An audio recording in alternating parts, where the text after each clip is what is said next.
Yo, what's up, everybody? It's your boy Top Boss. We back in the building today. We are for Monday Night Raw review. All right, the Monday Night Raw after WrestleMania 8. Next week, it'll be in Kansas City. I'll be there. Yeah, Mom, if you're watching this, we'll be 4 rows in the ring. Those are where the seats are. We're on the floor. 4 seats from the ring. It's gonna be lit. I got a pretty good deal. It's on Ticketmaster or Access, whatever you want to call it. Anyways, Monday Night Raw review. Monday Night Raw. Oh my gosh. Monday Night Raw after Mania started. My chair is so squeaky. Anyways, Monday Night Raw after WrestleMania review. Here we go. So we open up the show with John Cena. All right, he just won the WWE Championship. I got my wristbands on. He won his 17th world title. Pretty sick. Yeah, I did a lot of my review yesterday of WrestleMania Night 2, so you want to watch that. I don't know. It'll probably be up there. I don't know. But, so yeah, he's basically talking about how, you guys, I didn't do this for you. I did it for myself. I did it for business. And I am the last real WWE champion. And then, while he's still talking, you hear the crowd cheering. You don't really know what it is. And then you see a wild viper appear. And I'm not talking about the snake. I'm talking about Randy Orton. Randy Orton sneaks up right behind him, waiting. He turns it around, RKO. Boom. That's how we start off the show. I'm just saying, John Cena versus Randy Orton at Backlash in St. Louis, Missouri, his hometown. I may have to go. I don't know. But yeah, that was a good start to the show. If you see me looking down, also I'm looking at my notes. So I had to write some notes down so I remembered everything. But yeah, basically he holds up the title, Randy Orton does, and basically saying he wants his 15th World Championship. So then that ends. Next up we go to Liv and Raquel versus Becky and Lyra, even though they literally just had a match the night before. They're running it back for the tag titles. Liv and Raquel get the win. They get their titles back. Lyra takes the pin, but Becky's trying to, you know, what's the word? Comfort Lyra, saying like, it's alright, man. It's alright, girl. It's alright. But then, they're both standing up. Becky goes for a clothesline. She clotheslines Lyra. Basically, Becky turns heel. It's pretty crazy, actually. And then just doesn't, like, do anything. While Lyra's just, like, laying there, like, why'd you do that? Why'd you do that? So, I mean, it is what it is. And then Becky comes back in the ring. She gets out of the ring, gets back in the ring, gives Lyra 2 manhandle slams. Yeah, that was it for that. And then we had the next up, we had the New Day come out, did a little promo, saying how they're the greatest tag team of all time. And I thought this was kind of weird. Alpha Academy came out. Like, what do they have to do? Maybe just a face tag team? I don't know. But they come out saying, like, New Day, you guys aren't the best tag team of all time. There's no way. And then I didn't see the rest of the part, because I went upstairs to get dinner. But then, while they're both tag teams are in the ring, Rusev returns. All right, Rusev is here. He returned on WWE Raw, and he goes into the ring, acts like he's gonna attack the New Day, but then attacks Alpha Academy. He clotheslines Otis. He brutalizes Akira Tozawa, and the rest is history. Rusev is back in WWE, which, I mean, it's alright, I guess. Yeah, I don't really have much to say about this because I mean Rusev was cool. Uh, didn't really do much in AEW, but I mean he's still good. So I mean, I can't judge a book by its cover. Okay, I gotta wait until this thing plays out. So yeah. Anyways, and then after that we had Io not return. Come out and do a little promo. Wash doing a little promo. Boom, boom, boom, boom, boom. I don't know how to do her music, but Stephanie Vaquer basically not debuts, but interrupts Io, the NXT Women's Champion. Now everybody's saying, "Oh, this is my dream match." Oh my goodness, Stephanie Vaquer versus Io Sky. That would be a dream match. Well, you got part of it on Monday Night Raw. But that's why I'm saying part of it, because nobody really won, okay? They had the match, they were doing good, and then a wild Roxanne Perez, yeet, comes in to the ring, attacks Io, basically stare down with Stephanie Vaquer. Apparently she's having an NXT title match tomorrow night on NXT. I didn't know that until somebody said that, but that's pretty sick. And then out of nowhere, Julia comes over and attacks Stephanie Vaquer. So apparently Julia and Roxanne Perez are like a tag team. I don't know, bro. But it was just cool to see Roxanne and Julia on Raw. So that was cool. And then while Roxanne and Julia are attacking, Stephanie and Io, a wild Rhea Ripley comes out. You hear her music. This is my brutality. And she just starts running out.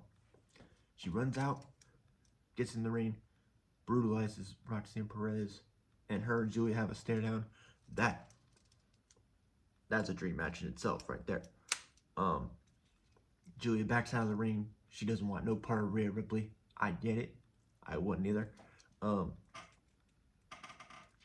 then Rhea hands back Io's title.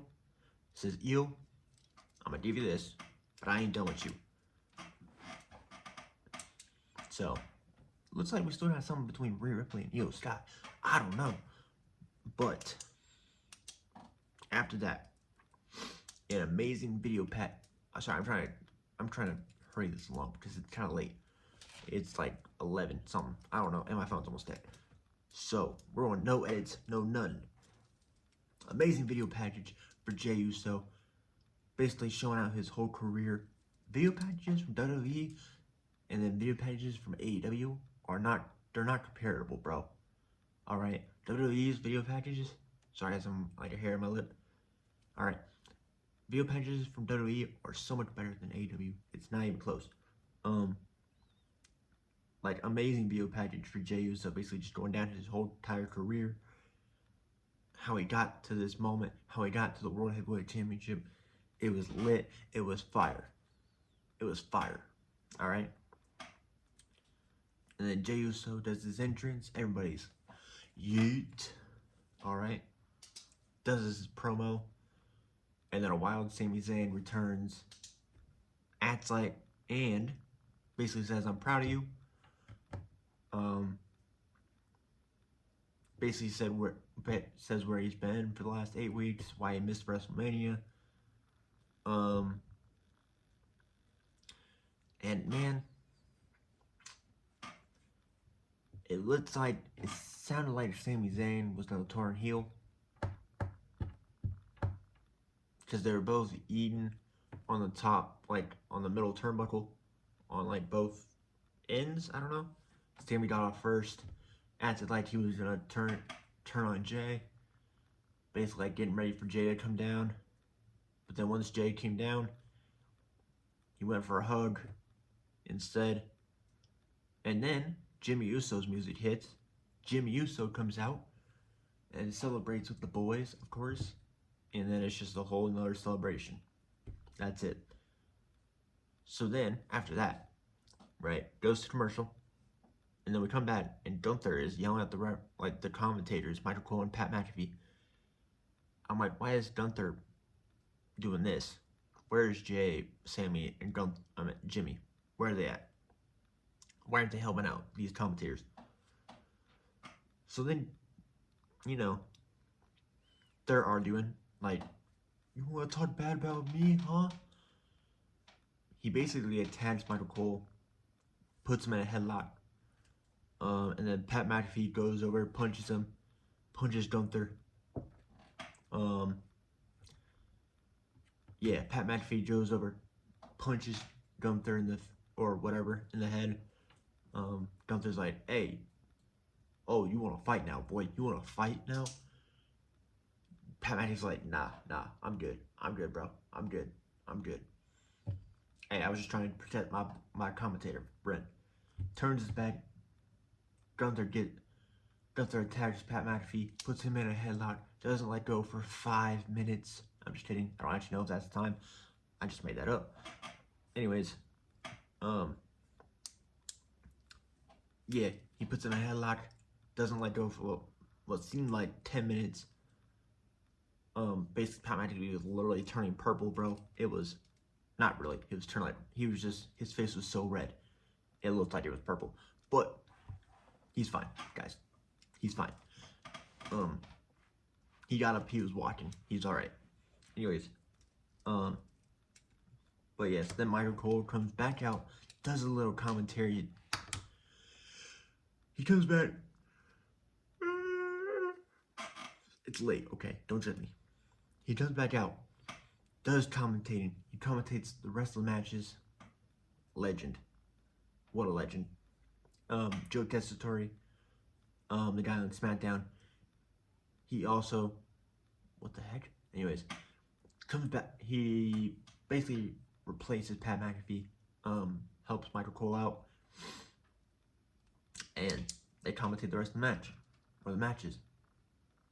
Hey, I got some subscribers. Shout out y'all. And then we have a Dominic Mysterio versus Penta for the IC Championship. Good match. Had a lot of Judgment Day involvement. I will say that. Carlito and Finn Balor were ringside. But then we get the return of JD McDonough. JD McDonough is back. He returns to the Judgment Day. We haven't seen him since he literally almost died, basically. And yeah, it's a great seeing JD back. He is a great wrestler. I love seeing him wrestle. Even though he does kind of have a bobblehead. He is kind of a bobblehead, just kind of like me. I have a big head too. It's alright. Big head gang. Stand up. JD, still one of my favorite wrestlers. Yeah. And so they're celebrating. Dom gets the win. There's Judgment Day celebrating. Finn's kind of like, wait, you're back? How did I not know about this? Why did Dom know about this and I didn't? So, there's some cracks with Finn Balor in the Judgment Day. I'm not gonna lie. I don't know what. Maybe Demon Balor might have to come back. I don't know. But yeah, then after that, the Judgment Day stuff, El Grande, Americano, vignette happens. A vignette or vignette, whatever you want to call it. A video happens basically showing like El Grande Americano was an American hero, bro. I don't know. I kind of wanted him to lose at Wrestlemania, so I wasn't really a fan, but sorry. But man, wrong one. But man, I mean, like, he was good. Okay, it was all right. And some people won't be happy about that one. But anyways, so then that one happened. Then you see like Seth coming out with Paul Heyman. And I'm not gonna lie, this might have been my favorite segment of the video, or not the video, of the episode of Raw. Seth Rollins segment, right? He's basically saying like how he took Paul Heyman from Roman Reigns. He took his wise man. He also took his best friend, Paul Heyman, from CM Punk, right? So then CM Punk comes out, taping up his hand, ready for a fight. Then him and Seth fight. Seth ultimately wins and gives him a stomp. I'm trying to remember this. Sorry, it literally just happened, but I'm just trying to remember this. So then Seth celebrating like something. Paul Heyman talks. They're about to go off the air, but then Roman's music hits. We don't know if he's here. Then finally he comes out and attacks Seth Rollins. Him and Seth gives Seth a spear. He gives a Superman punch to Paul Heyman. He's loading up a spear to Paul Heyman, but then somebody spears him. A guy in a black hoodie and black pants. No, it's not another Bloodline member. It's Braun Breaker. Braun Breaker joins Seth Rollins and Paul Heyman, which I love, bro.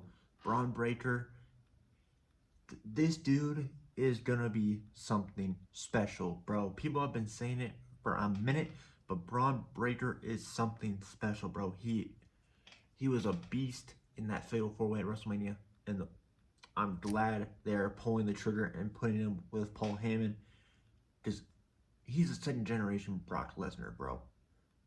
Okay, this dude is a second generation Brock Lesnar. Now I know that might not be good to some people.